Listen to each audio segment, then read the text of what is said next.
And thanks to you at home for joining us here this hour. I'm very, very happy to have you here. Today is April 17th. This is the Old North Church in Boston, Massachusetts. When I say it is the Old North Church, I mean really old. The Old North Church is famous for something that happened in 1775. But in 1775, when that thing happened, the Old North Church was already old then. It was already more than 50 years old by that point. It was the venerable old landmark and importantly, very tall building where the rebels had arranged in advance to use their code. They had arranged in advance that at the Old North Church, they would hoist either one or two lanterns into the steeple of that church. And that would be the code. That would be the coded signal. If it was one lantern, that would mean the British troops were coming by land. If it was two lanterns, that would mean they were coming by sea, or at least by water. On the night of April 18th, 1775, they hung two lanterns in that steeple. That was the signal that the British troops were indeed on the move, and that they were not moving their troops into position for an attack by land. They were instead taking the more direct route toward Lexington and Concord by sea or by water. They were crossing the Charles River in boats. That's what the two lanterns meant. Once the rebels had figured out what the British were up to, once that two-lantern warning was hoisted, those in the know knew that it was time to move. Paul Revere and William Dawes, and later Samuel Prescott, they rode off into the night pell-mell on fast horses because it was their job to go sound the alarm, to go convey the warning, to stand up the defense. And when the dawn arrived, when the next morning arrived, when the British troops arrived in Lexington, Massachusetts that next morning, there was a welcoming party. There was the American militia, forewarned, forearmed, and ready to fight them. And what happened at Lexington and Concord were, of course, the first shots, right? And that was the start. And on that first day, the forewarned, forearmed, prepared militia's success against the British, that first day, it soon swelled the ranks of the militia to thousands and thousands and thousands of Americans who literally took up arms to throw off the tyrant king. And of course they won. And that's how we got here. And tomorrow marks 250 years to the day since the two-lantern signal was hoisted into the steeple of the Old North Church in Boston, Massachusetts. At 6 p.m. Eastern tomorrow, Old North Church in Boston, and churches and other houses of worship all over the country, and just regular people, regular Americans, are going to ring bells 6 p.m. Eastern tomorrow to mark this moment in our history. The day after tomorrow, on Saturday, that of course is the anniversary of what happened at dawn the morning after Paul Revere's ride, right? That is, this Saturday is the 250th anniversary of the battles of Lexington and Concord, where America took its first radical, literally revolutionary steps to free ourselves from tyranny and establish ourselves as a democracy. This Saturday, April 19th, on that 250th anniversary, we are expecting another day with potentially thousands of peaceful protests at state capitals all over the country. We're expecting protests this Saturday very much along the lines of what we saw 2 weeks ago on Saturday, April 5th. And you might remember the theme, the sort of banner under which those protests were organized 2 weeks ago, that was hands off.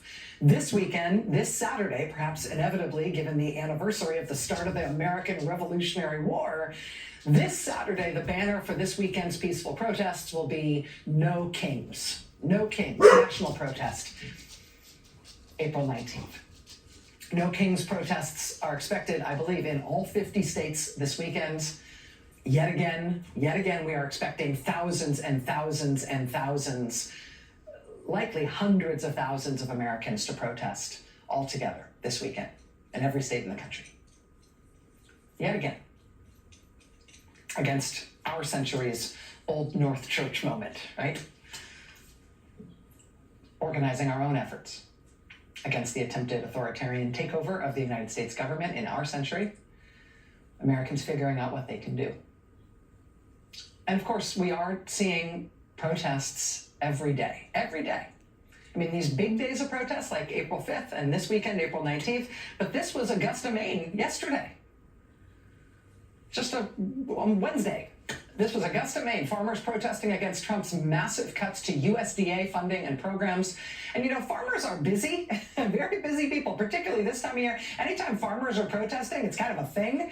You can see that tractor there, the sign on the front of it says, "Weed out the fascists, support farmers, not billionaires."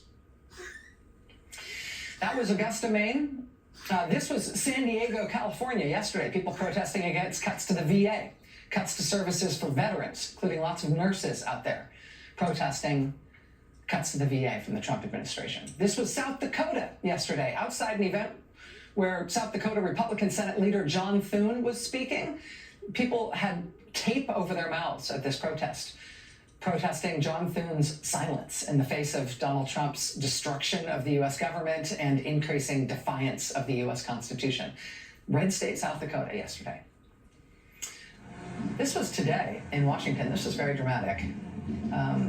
These are coffins, full-size black coffins, being piled up outside the headquarters of the U.S. State Department.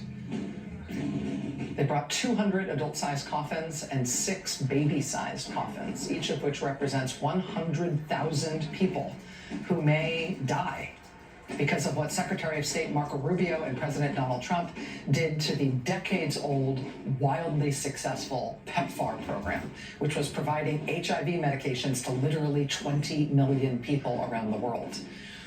And you know, you can live a long, full life while HIV positive if you receive antiretroviral drugs to keep the virus suppressed in your body. But President Donald Trump ended those treatments mid-course for 20 million HIV positive people by cutting off that program with no warning. And there's no substitution for PEPFAR. There's nothing like PEPFAR except PEPFAR. And Trump and Marco Rubio killed it, even while trying to say they weren't. And those antiretroviral medications have been cut off all over the world. And so these coffins today represent the death toll of this decision that they have made, of what they have done. Legendary U.S. AIDS activist Peter Staley conceived this protest today. When I heard that just 2 weeks after Trump became president, that Elon Musk, the richest man in the world, decided to shut down USAID and PEPFAR,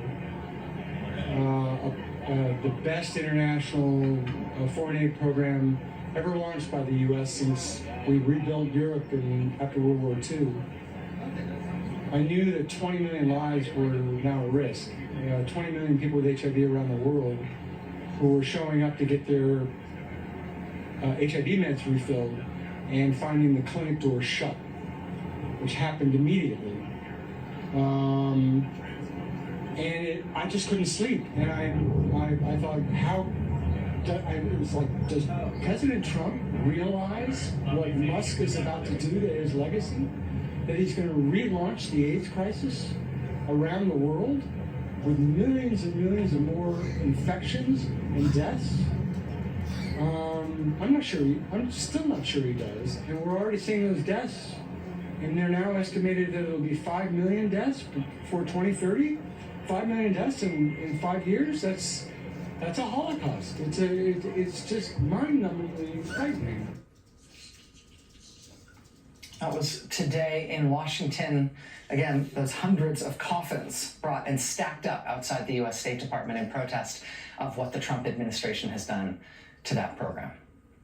That was today in Washington. This was from the federal courthouse today in Richmond, Virginia, the 4th U.S. Circuit Court of Appeals. I will read to you from this ruling. Quote, "It is difficult in some cases to get to the very heart of the matter, but in this case it is not hard at all.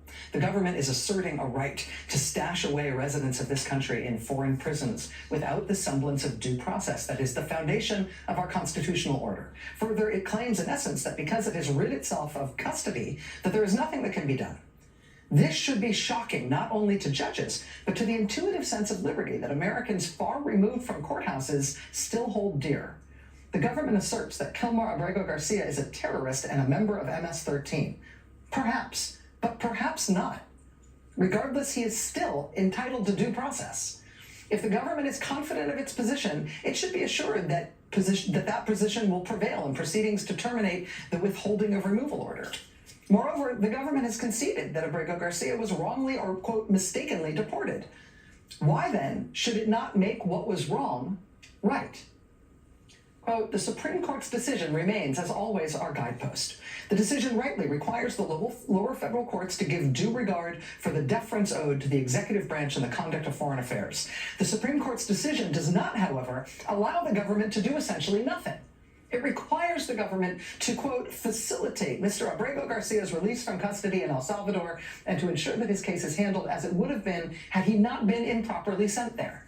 Facilitate is an active verb. It requires that steps be taken, as the Supreme Court has made perfectly clear.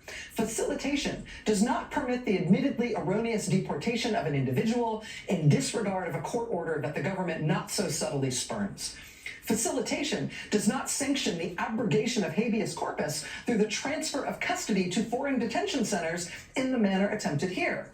Allowing this would, quote, facilitate foreign detention more than it would domestic return. It would reduce the rule of law to lawlessness and tarnish the very values for which Americans of diverse views and persuasions have always stood.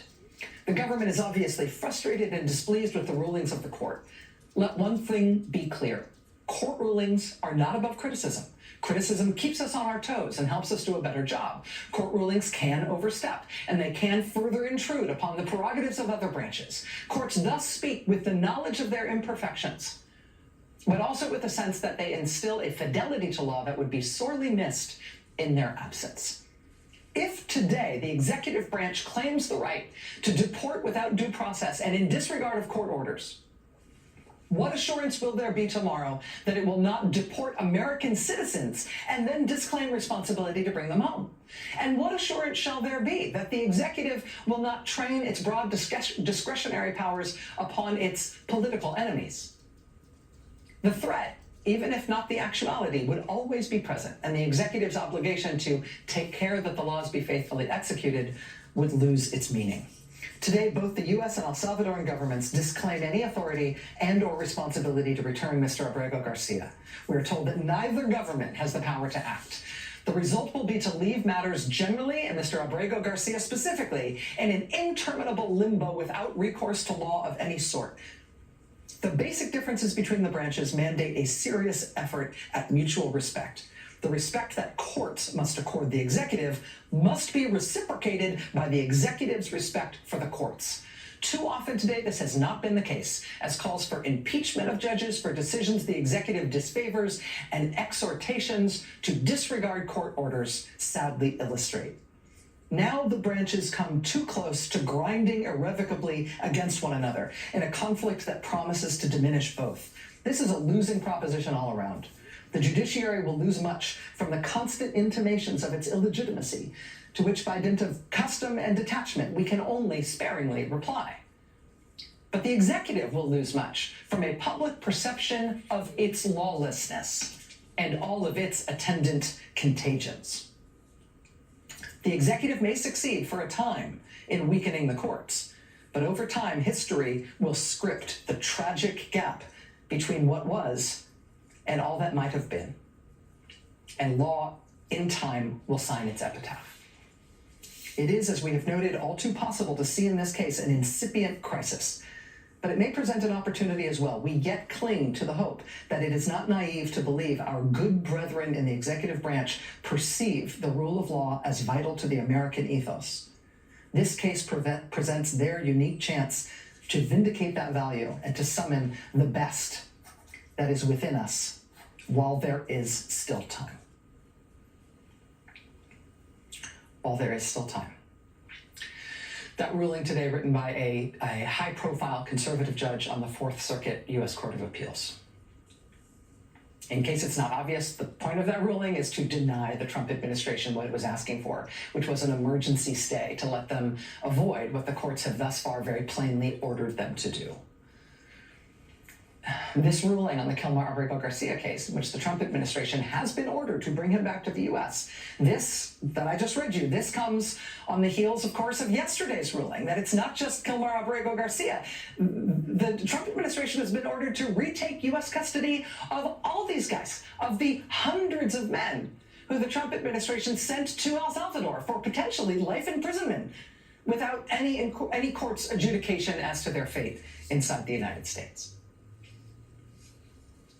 Remarkable rulings these last 2 days, particularly this ruling tonight from the Fourth Circuit. But I just want to say, in the spirit of Paul Revere tonight, I just want to note that the courts are not riding alone here.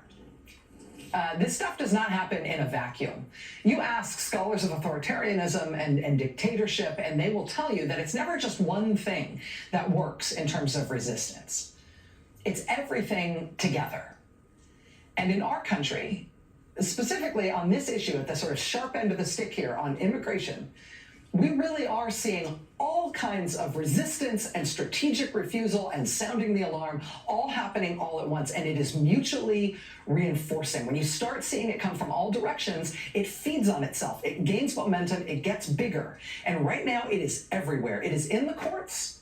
It is also in communities. It is in civic life. It is in political life. It is in the press, and it is in the streets. And I mean that all very specifically and literally. This is St. Paul, Minnesota, yesterday, outside the consulate of El Salvador in St. Paul. People in the streets lining both sides of the road demanding that the Trump administration follow the court's orders and bring back Kilmar Abrego Garcia and bring back these men they have shipped to that foreign prison. This was Santa Rosa, California yesterday. Local clergy leading a rally in support of immigrants and against what Trump is doing. This was Denver, Colorado yesterday. Again, local clergy leading a protest, a rally in support of immigrants and against the Trump administration's treatment of immigrants. This was Grand Rapids, Michigan yesterday. Local people protesting against Trump administration plans to open an immigration prison, a so-called detention facility in their community. This was New Orleans yesterday, people protesting at ICE headquarters in New Orleans, Louisiana. These students yesterday protesting against how they're going against immigrants and international students at Kennesaw State, in Cobb County, Georgia, and in Newark, Delaware at the University of Delaware. When the Trump administration took a young man who's a legal permanent resident named Mohsen Maddow in Vermont this week, the community where he lives, where he is absolutely integrated into that community, they sprung into action. They were worried that Trump's agents were going to come for him. His friends and supporters had created a text group called Mohsen Just in Case to prepare a support plan, a network, a communication in case it happened. They were with him when the arrest happened. They made sure to film it, to make sure that it was posted on social media, that they alerted the press. They had prepared for the worst with lawyers who had prepped in advance legal motions to stop him being removed from Vermont and flown to one of these immigration dungeons, for lack of a better word, 1,000 miles away in Louisiana or somewhere. And because they had those prepped in time, those motions worked. A judge was able to order him kept in Vermont while he was still in Vermont before they had time to spirit him off elsewhere. Vermonters have since been protesting at the prison where he is being held in their state. Mr. Maddow is Palestinian. He was born and raised in the West Bank. They brought Palestinian flags to show their support for him. And they banged drums and yelled as loud as they could in the hopes that he could hear them inside the prison. Now in Vermont, the Democratic leadership in the state legislature says they want to terminate their state's contract with the federal government to keep immigration prisoners, immigration so-called detainees, in the state's prisons, in their own facilities. That's Vermont. In Raleigh, North Carolina, the Trump administration has just sent notice to 24 Christians who fled Afghanistan when the Taliban took that country back over. They are legally here in this country. They were given legal permission to stay here for obvious reasons. For not obvious reasons, Donald Trump is now taking that away and telling these Afghan Christians that they have to return immediately to the tender mercies of the Taliban right now, this week. It is a Christian church in Raleigh, North Carolina that's advocating for them. At the Apostles Church in Raleigh, there's a community of Afghans, many going through the same thing. Pastor Nick Kaminsky says the church has organized resources to help asylum seekers navigate the process. It's a very personal issue. These are individuals, men, women, children that we know and have come to know and love. That's Raleigh, North Carolina. In Utah, it's people who are legally here from Haiti and Venezuela, who are part of the community that they live in Utah, who are beloved there. Their neighbors in Utah are stepping up to help them and also to sound the alarm. It's time for you to leave the United States. That's the first line of a letter from the Department of Homeland Security to several refugee families here in Utah legally. News specialist Dan Mascone is covering this story and joins us live. Dan, this has left neighbors shocked and upset. It really has, Deanie. That's exactly right. Shocked, upset, angry, and also heartbroken that several of these families got this letter from the Department of Homeland Security telling them they got to be out of this country by the end of the week. I'm angry, I'm sad, I'm embarrassed. Emotions running high. It's not right. It's inhumane. For this group of neighbors in Mill Creek. We love them and they love us. Gathered together to fight for 3 refugee families. I feel sad, really sad. That arrived in the U.S. and in their area not long ago. All of them getting this letter from the Department of Homeland Security saying, quote, "It's time for you to leave the United States. Your parole will terminate in 7 days." Unimaginable. The government that we love would do this to people we love. Honestly feel like family to us. 2 of the families are from Venezuela, the other from Haiti, all too scared to identify themselves. The letter said that I was supposed to leave. This mother from Haiti has a 2-year-old daughter. I was in shock because I wasn't expected something like that to happen because I came here legally. Attorney Jim McConkey with the Refugee Justice League is helping the families get representation. We're dealing with a group of people that are here legally. And the letters that were sent intentionally are designed to bully and mislead these people into believing that they don't have rights. That's Utah. That's Mill Creek, Utah. Those neighbors standing up for their neighbors who have been taken. It's protests, it's community life, it's also civic life. These students at Harvard today rallying to support international students at Harvard, who the Trump administration is threatening as a group, threatening en masse. As their own university, one of the highest profile and most prestigious universities in the world, takes a firm stand against the administration and says they will not accede to Trump's demands. We're going to have more on that coming up in just a moment. But you know what? If you look just outside Harvard Yard, if you look at the hometown press in Boston, you will see not only standing ovation level support for Harvard choosing to wage that fight, you will also see in the biggest local paper, the Boston Globe, you'll see them today leading with a brand new investigative piece into these vigilante groups that have been claiming credit for feeding individual student names to the Trump administration for the administration to then target those people for arrest and deportation. The Globe's investigation today reviewed a so-called students deport list from one of these groups. Quote, "It sometimes placed students at the wrong universities or featured people who were not even in the United States. One woman on the list was pictured wearing a hijab and identified as a Harvard student from Nigeria who had already been detained in Massachusetts. The group claimed she should be deported because her visa had been revoked in March for a pro-Hamas rally speech." Contacted by the Globe, the woman said she has never attended a pro-Hamas rally, she has never attended Harvard, and in fact, she has never visited the United States.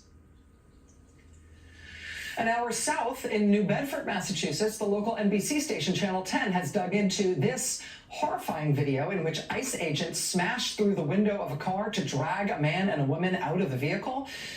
They report that the ICE agents repeatedly, while they were doing this, referred to the man in the car as Antonio. They insisted that that was what his name, and it was Antonio who they were looking for. Nobody in that car was named Antonio. It really does appear to be a case of mistaken identity. Local press has been covering it intensely, while ICE is defending its conduct by saying whether or not he's Antonio, the man was not in the country legally, and so, you know. The New Republic was first to report that one of the police officers responsible for the disputed gang designation for Kilmar Abrego Garcia appears to have himself been soon thereafter suspended from the police force for serious misconduct in an unrelated matter, which of course goes to a police officer's credibility on a matter like this. USA Today was first to report that in the case of the gay makeup artist who the Trump administration sent to El Salvador, potentially for life in prison, his supposed gang affiliation was due to a single officer with a history of serious credibility and disciplinary problems, including driving his car into a family's home while intoxicated, after which he was summarily fired.